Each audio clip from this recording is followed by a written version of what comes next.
연일 역대 최저 출산율 관련 기사가 많이 나옵니다. 아직 확정적으로 적절한 연금을 받지 못하고 또 저와 같이 아직 빚만 많고 노후 준비는 덜 된 분들은 이 혼돈의 세상을 맨정신으로 살아가기가 참 어렵지 않나 싶습니다. 늘 불안한 거죠. 이제 0.7을 넘어 0.6이 나올 것이다. 2050년에는 한국이 소멸한다. 등등. 이젠 불안함을 넘어 지겨움과 무덤덤한 수준에 이른 것 같네요. 그래서 어쩌라고 싶은데요. 이럴수록 사실 더 각자 도생해야 되고 더 열심히 빚 갚고 노후 준비해야 되는데 현실은 또 그렇게 하기가 쉽지 않잖아요. 주식도 고점 대비 매우 빠져서 지금이 들어갈 타이밍 같은데 또 내 돈은 이미 다 물려있고 새로 대출도 잘 안 되고 부동산도 마찬가지 아닌가요? 몇 년 전부터 발빠르게 여러 채 갈아타면서 수익 보고 터신 초고수들은 축하드립니다만 대부분 그냥 한 채 가지고 있다가 가격 파도 타기 하면서 오르면 신나고 내리면 불안하고 보통 재빠른 주식이 한 차례 폭락했으니 이제 후행으로 부동산 차례인 것 같기도 합니다. 부동산 안 쳐다보고 있다가 최근에 보니까요. 금리 오른 거 이제 반응 오기 시작하나 봐요.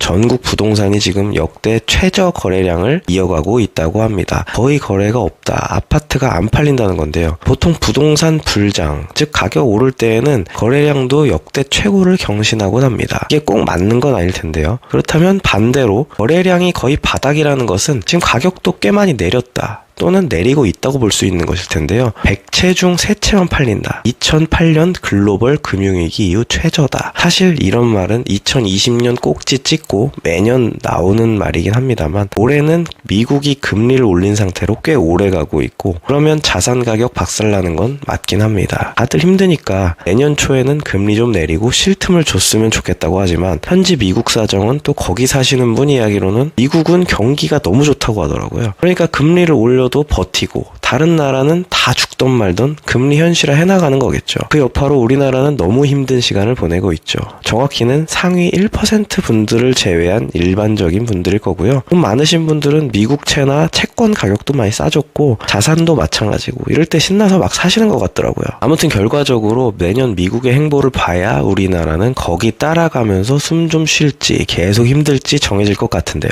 저는 전문가는 아니지만 개인적으로는 내년까지는 이 금리 수준이 계속 유지되지 않을까 싶어요. 그래서 출산율은 무슨 상관일까 싶은데요. 결국 상위 1%가 결혼해서 아이들 10명, 20명 낳지 않잖아요. 오히려 돈 많은 사람들도 1명 정도 딱 낳더라고요. 그리고 지금도 지방건설사들 파산이다. 이자 내지 못한 집들 경매 나간다. 또 그로 인해 어떤 가정은 극단적이게 됐다. 그런 기사들 종종 보이는데요. 다들 누군가의 아빠, 엄마, 주변의 가정이거든요. 거기다 회사도 힘드니까 구조조정하면서 돈도 안 주고 은행도 명퇴 1호금 작년 대비 절반으로 줄인다던데요. 이렇게 퇴직한 사람들 다 누군가의 친구, 누군가의 아빠, 엄마잖아요. 다 어디로 가겠어요? 물론 대기업 공무원 퇴사하고 연봉 월급 10배 매출 올리는 사장님들도 종종 계시고 유튜브에도 많이 나오더라고요. 무인 가게나 온라인 사업으로 매출 올린다. 이렇게 좀 기존이라던 방식과 다른 방식으로 현명하게 수입이 증가하시는 분들도 계시겠지만 대다수는 급여 수준이 많이 줄어들 거예요. 아예 수입이 끊기는 시간이 있을 수도 있고요. 계속 악순환 아닙니까? 이 와중에 스타필드 수원점이 또 1월에 최대 규모로 오픈한다고 하더라고요. 이런 데는 사람 엄청 많잖아요. 결국 우리나라도 미국처럼 극단적인 양극화 사회로 계속 나가고 그게 아마 자본주의의 유전자인 것 같습니다. 그래서 상위 쪽에 포함되려고 노력해왔던 사람들도 지금은 그 위로 갑자기 치고 올라가지 못하면 그냥 조금씩 금리와 물가에 발목 잡혀서 낙오되는 것 같고요. 제가 너무 안 좋은 기사나 안 좋은 상황만 보는 것 같은데요. 아직은 좋은 상황은 아닌 것 같아요. 서울 초등학교도 문 닫는 곳 많고 지방도 마찬가지죠. 여전히 수능으로 가는 길은 험난하고요. 수능 이외의 길은 더 험난하잖아요. 우리들 세대는 공부만 해와서 자식들한테도 가르칠 수 있어요? 다른 건 불안해서 못 시키고 그렇다고 자식 마음대로 하게 둘 마음과 재정의 여유도 없잖아요. 그러면 어떻게 될까요? 아이들도 계속 경쟁하고 출산율은 계속 더 떨어지고 아마 국민연금도 더 늦춰지고 회사에는 일할 사람, 회사들 매출은 떨어지고 소비해줄 사람도 줄어들고 극부자들이야 글로벌리하게 또는 비교적 싼 자산들 골라서 계속 불릴 수 있겠지만 일반적인 대다수 사람들은 한계가 있을 거거든요. 제 아이들이 아직 좀 어린데 제 자식들이 사회에 진출할 시기에는 이런 사회가 좀 충격을 먹고 바뀌었으면 좋겠는데 아직 바뀌려면 좀 많이 남은 것 같아요. 자식들은 20년이면 다 크는데 현재 일하시는 분들은 30년, 40년은 더 일하실 거거든요. 지금 일하는 세대가 한 바퀴 다 퇴직을 하고 나면 일할 사람이 부족하고 그러면 대학만 가도 어느 정도 취업하기 쉬워지고 물가도 안정되고 그랬으면 좋겠는데요. 이건 그냥 제 바람이고 현실은 수도권만 사람이 살만한데 그러니 집값은 천정부지고 그 집 하나를 위해 많은 사람이 뛰고 있고 결국 집과 대학을 위해 뛰는데 아이들은 무거운 짐이거든요. 서로 경쟁하고 헐뜯고 하는 사회가 아니고 인간적인 사회가 됐으면 좋겠습니다. 이야기가 이리저리 튀긴 합니다만 상당히 복합적인 이야기 같아요.